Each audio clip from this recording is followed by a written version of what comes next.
की रिवायत है, आपने फरमाया कि मुझे ये भुला दी गई है और हो सकता है कि इसी में तुम्हारी बेहतरी हो, कि अगर एक रात होती तो बंदा हर कोई एक रात का क़याम करता, ठीक है। और अब अगर 5 है तो 4 रातें मज़ीद बोनस में इबादत है, तो ज़ाहिर है कि एक बहुत अच्छी बात है, खैर की बात है, तकवे की बात है।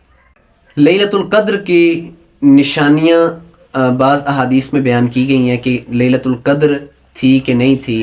सही मुस्लिम की एक रिवायत है किताब-उस-सियाम में, नबी करीम सल्लल्लाहु अलैहि वसल्लम ने फरमाया कि जो लैलतुल क़द्र है उसकी सुबह जो है, जो सूरज निकलता है, लैसा लहा शुआउन, उसकी शुआएँ नहीं होती जब तक वो बुलंद नहीं होता, हत्ता तरतफ़िया, जब तक वो बुलंद नहीं हो जाता तब तक उसकी शुआएँ नहीं होती, और वो ऐसे होता है जैसे 14वीं का चाँद हो। इब्न खुज़ैमा की एक रिवायत है कि उसमें है कि ये रात बिल्कुल मोतदिल होती है लैलतुल क़द्र की, ना ज़्यादा गर्म होती है ना ज़्यादा ठंडी होती है। इसी तरीके से बैहक़ी की एक रिवायत है कि इस रात कोई शहाब साकिब नहीं गिरता, लेकिन इमाम बैहक़ी ने इसको ज़ईफ़ कहा है। इस तरीके से मुस्लिम की रिवायत है कि इस रात का जो चाँद होता है ये बिल्कुल प्याले की तरह गोल मटोल सा होता है। तो ये बाज़ निशानियाँ हैं जो कि अहादीस में बयान फरमाई गई हैं इस रात की। कुछ हल्का सा ठंडा सा मौसम भी हो सकता है, तो ये बाज़ निशानियाँ बयान की गई हैं, लेकिन हमने इन निशानियों को ही नहीं देखते रहना, ठीक है। हमारा जो काम है वो हमने इबादत करनी है, ठीक है। अब अगर हमें मालूम हो जाए तो ठीक है, ठीक, अगर ना भी मालूम हो तो अल्लाह के तो इल्म में है। इस तरीके से एक निशानी ये भी बयान की गई कि किसी को ख्वाब में पता चल जाए कि लैलतुल क़द्र कौन सी है। तो अब्दुल्ला बिन अब्बास रज़ियल्लाहु तआला अन्हु से एक रिवायत है कि वो कहते हैं कि मुझे ख्वाब आया, तो मैंने देखा और मैं उठा, तो मुझे पता चला कि उठो और इबादत करो, तो मैंने देखा तो वो 23वीं की रात थी। तो यानी ख्वाब में भी पता चल सकता है।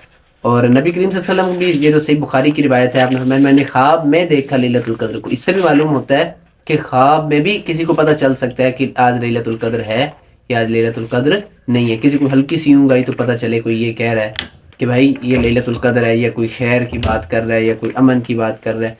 तो ये अंदाज़े लगाए जा सकते हैं, लेकिन हमने इन अंदाज़ों को ही नहीं देखते रहना। बाज़ लोग ये कहते हैं जी इस रात कुत्ते नहीं भौंकते, इस रात गधे नहीं हींकते, इस रात कोई थोड़ी थोड़ी बारिश भी होती है, और बाज़ लोग ये कहते हैं कि इस रात जो दरख्त हैं वो सजदा करते हैं और हर चीज़ झुक जाती है। तो नैलुल अवतार में अल्लामा शौकानी रहमतुल्लाह अलैह ने जिल्द नंबर 4 में किताबुल इत्काफ़ के बाब में इसको वज़ाहत के साथ बयान किया है। तबरी के हवाले से इमाम तबरी ने ये बयान फरमाया है कि ये कोई शुरूत नहीं है, ये कोई कैदे नहीं है कि कोई बंदा ये कहे कि ये दरख्त सजदा करेंगे, फ़लाँ चीज़ सजदा करेगी, फ़लाँ सजदा करेगी। हाँ, ये हो सकता है कि किसी को अल्लाह ताला बतौर तकरीम ये चीज़ें दिखा दें, उसे मालूम हो कि दरख्त जैसे सजदा कर रहे हैं, उसे शजर सजदा कर रहे हैं, दीवारें सजदा कर रही हैं, किसी को ऐसे मालूम हो सकता है। लेकिन ये भी बयान किया साथ कि ये भी देखना चाहिए कि ये ना हो कि ये इस बंदे के लिए बाइसे फितना हो ये चीज़, ठीक है, और कोई और चीज़ इसे ऐसे रहमान के भेस में या ऐसे अल्लाह वाली बातें सुनाकर कोई चीज़ इसे गुमराह न कर दे। यानी ये चीज़ें ऐसी हैं कि बाज़ के हक़ में ये साबित भी हो सकती हैं और बाज़ के हक़ में ये साबित नहीं भी हो सकती, लेकिन इन्हें बतौर दलील नहीं बनाया जा सकता।